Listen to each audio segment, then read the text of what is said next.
Pengertian dari anak, perempuan, dan juga manula.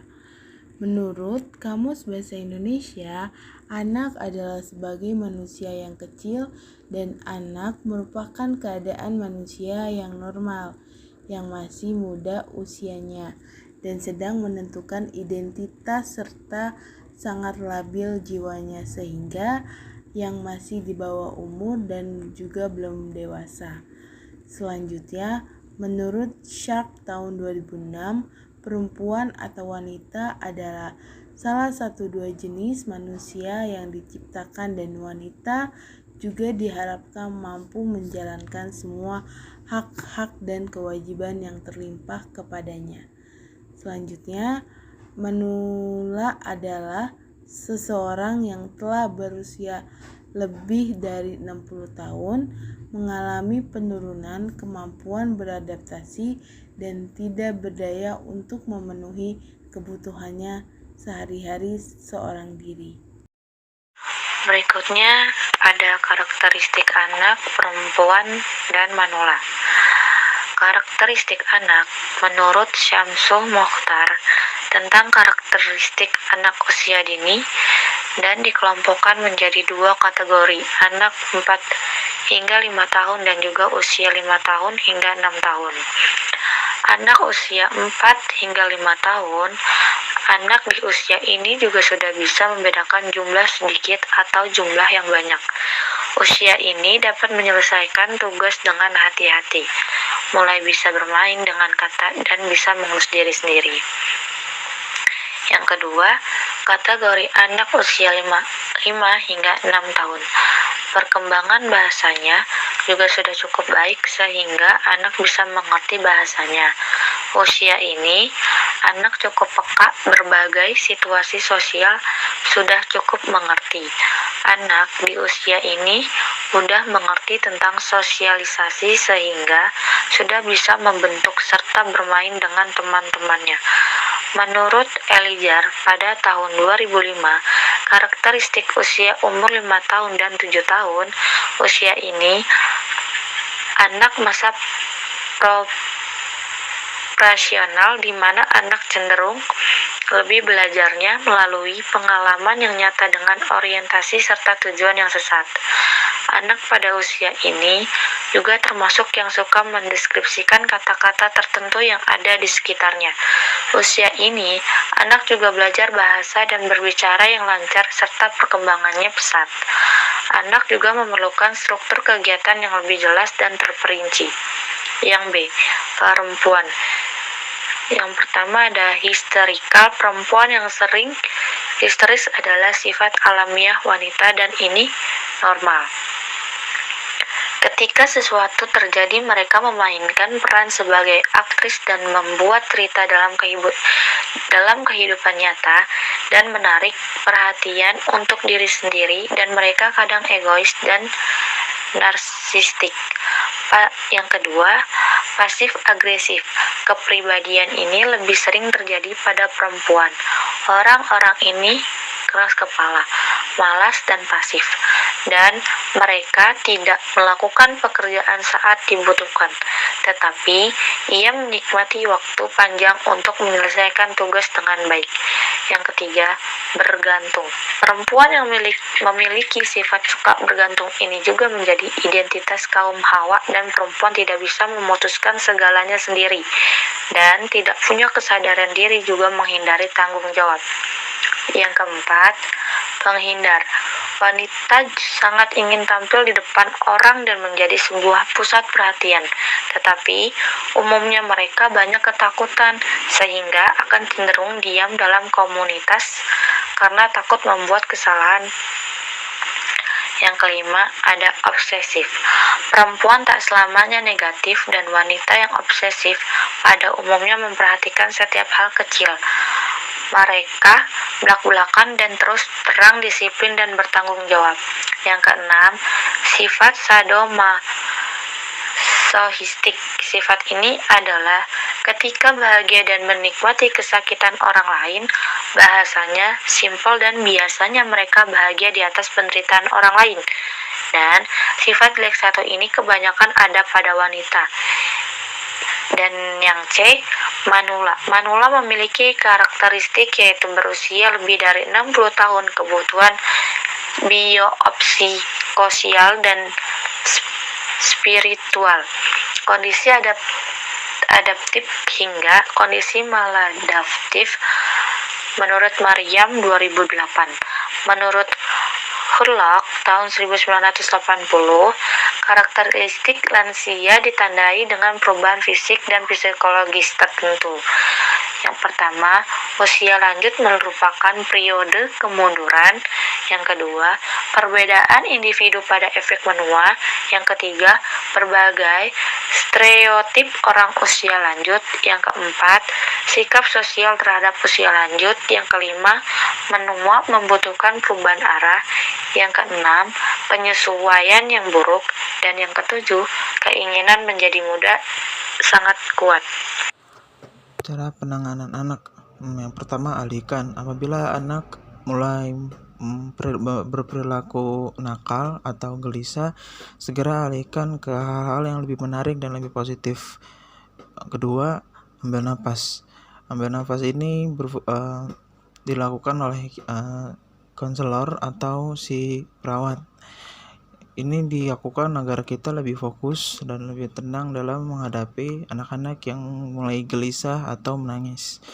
Yang ketiga, ajarkan anak. Didik anak agar anak mengetahui setiap konsekuensi yang dia perbuat. Ajarkan anak. Didik anak agar mereka mengetahui bahwa ada konsekuensi atas setiap perbuatan yang dia lakukan. Dan yang terakhir, tetap positif. Seringkali orang tua akan menghardik anak seperti sudah diam, dibanding mengajarkan anak dengan cara-cara yang positif.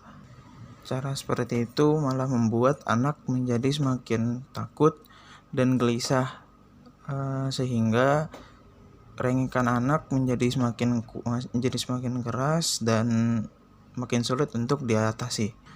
Yang kedua, cara penanganan perempuan. Cara penanganan perempuan ada tiga poin. Yang pertama, tawarkan batasan-batasan. Tawarkan batasan-batasan yang jelas kepada perempuan. Batasan yang jelas ini akan membantu agar si perempuan tidak perlu kebingungan saat dihadapkan dengan aturan-aturan. Tawar-menawar dilakukan agar anak dapat menentukan aturan-aturan dan moral-moralnya sendiri. Tawar-menawar ini juga akan memancing prinsip si anak. Pemantauan dilakukan pemantauan orang tua dapat dilengkapi bersama dengan pemantauan yang dilakukan oleh sekolah. Yang terakhir, cara penanganan orang tua. Dalam menangani lansia, ada beberapa hal yang perlu diperhatikan, yaitu nutrisi.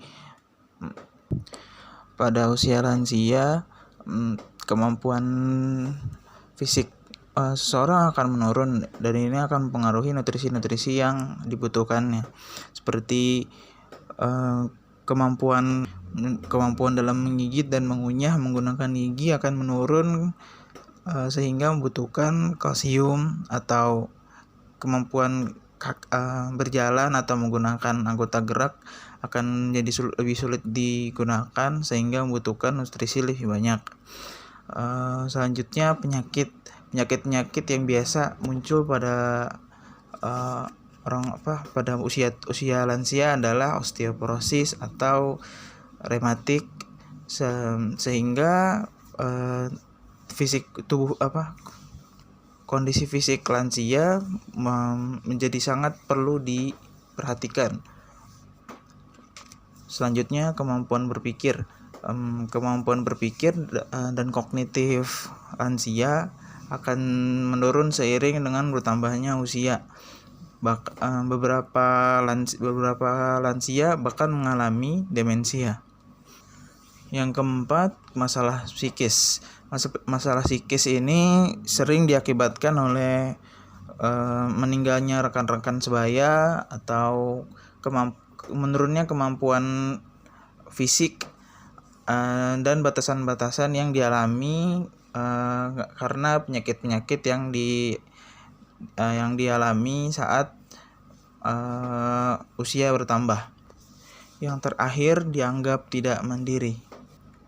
Perasaan dianggap tidak mandiri ini biasanya muncul karena orang-orang sekitar memperlakukan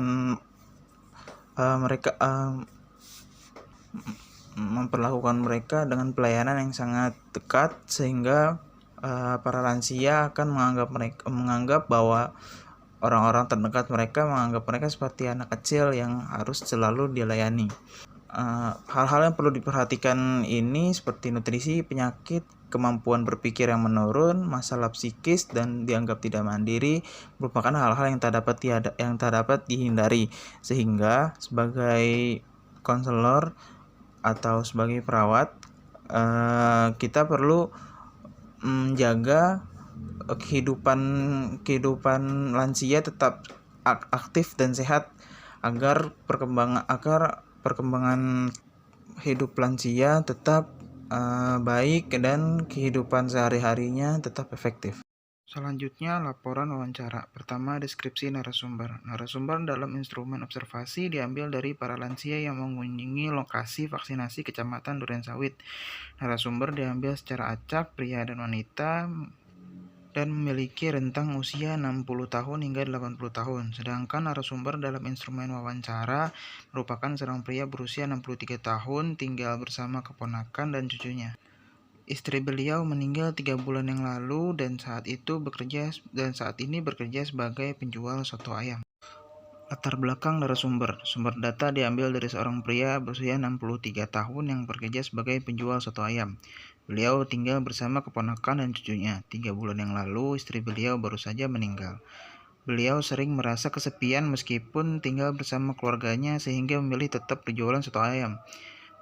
Terkadang untuk menghilangkan rasa kesepian, beliau biasa pergi ke warung kopi untuk sekedar merokok dan mengobrol dengan pelanggan lain. Beliau merupakan orang yang penuh semangat untuk mandiri dan belajar, sehingga memiliki pengetahuan yang luas dan keterampilan dalam memanfaatkan internet dan ponsel. Profil narasumber. Instrumen observasi. Narasumber untuk instrumen observasi berjumlah 10 orang berusia 60-80 tahun dengan rincian 5 pria dan 5 wanita dengan latar belakang pendidikan dan ekonomi yang berbeda. Instrumen wawancara. Nama Bambang, nama disamarkan, usia 63 tahun, pendidikan SMA, profesi pedagang soto ayam, alamat Durensawit, Jakarta Timur. Hasil pengumpulan data. Hasil observasi sebagai berikut. Mayoritas lansia yang ditemui mengalami kesulitan pemahaman hal-hal yang asing bagi mereka. Meski telah dibantu, kebanyakan lansia memilih untuk menyerahkan urusan kepada orang lain seperti keluarga atau bahkan orang yang tidak dikenal. Dapat ditemukan juga lansia yang memiliki kesulitan saat mencari informasi diakibatkan perasaan sungkan untuk bertanya pada orang lain. Dapat ditemui pula lansia yang mengeluh merasa kesepian dan membutuhkan teman bicara selama di lokasi. Lansia yang membutuhkan teman ini memiliki kepribadian yang menyenangkan dan mudah berkomunikasi. Selama proses observasi, terkadang ditemukan pula lansia yang memiliki sifat yang dingin dan sulit diajak bicara. Sedangkan untuk hasil wawancara pada Bapak Bambang berusia 63 tahun, seorang penjual soto ayam. Bapak Bambang merupakan seorang lansia berusia 63 tahun yang memiliki kepribadian yang cerah, bersemangat, dan senang belajar. Terkadang Bapak Bambang merasa kesepian. Terkadang beliau merasa kesulitan memiliki teman bicara, dan terkadang juga beliau sering mengeluh karena kesehatan yang semakin lama semakin menurun. Permasalahan yang sering muncul. Di masa lansia, masalah yang sering muncul adalah kesehatan karena lansia terkadang kekurangan nutrisi dan makan juga tidak teratur. Masalah ekonomi biasanya ketika sudah manula dan memasuki masa pensiun dan berhenti bekerja, dan itu membuat menurunnya pendapatan untuk pemenuhan kebutuhan hidup sehari-hari. Lansia merasa kesepian karena tidak ada yang diajak bicara atau kumpul bersama dengan anak dan cucunya, karena anak-anak sudah memiliki keluarga dan masing-masing, dan biasanya lansia terasingkan hidupnya sendiri dan tidak ada yang mengurus. Dapat ditemui lansia yang sering merasa sungkan ketika mencari sebuah informasi dan diliputi rasa cemas yang biasa terjadi pada lansia karena takut merepotkan orang lain. Analisis kebutuhan yang lansia butuhkan secara umum ketika usianya sudah 60 tahun adalah kebersamaan dan perasaan tidak kesepian. Perasaan tidak kesepian ini biasanya akan didapatkan saat keluarganya datang berkunjung atau sedang bermain bersama anak dan cucunya. Potensi yang dapat dikembangkan. Lansia yang tinggal sendirian dan tidak ada yang mengurus, biasanya ia lebih suka sendiri dan melakukan sebuah pekerjaan walaupun usianya sudah lanjut agar bisa memenuhi kebutuhan sehari-hari. Potensi yang dapat dikembangkan oleh lansia adalah melakukan kegiatan yang menyenangkan dan positif serta produktif agar kehidupan sehari-harinya tidak membosankan dan mengalami depresi. Cara penanganan konseling. 1. Melakukan asesmen. Asesmen yang dilakukan tidak boleh asesmen yang tertulis karena akan mempersulit lansia untuk menjawab pertanyaan karena berbagai batasan diakibatkan usia. Observasi dan wawancara dapat memudahkan proses asesmen karena tidak terlalu membebani lansia sebab mereka tidak perlu diberi batas ruang saat asesmen dilakukan.